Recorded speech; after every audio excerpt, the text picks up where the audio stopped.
Welcome, السلام علیکم۔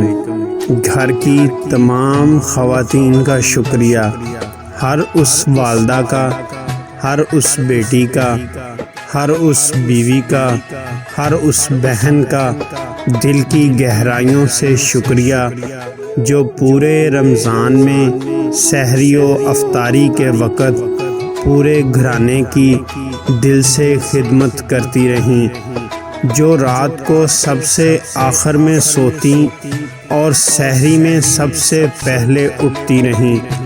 دعا ہے کہ اللہ تبارک و تعالی ان تمام خواتین کو دین اور دنیا کی بھلائیاں عطا فرمائے اور ان کی تمام مشکلیں آسان فرمائے اور ان سب کی خدمت اپنی بارگاہ میں قبول فرمائے۔ آمین یا رب العالمین۔ السلام علیکم۔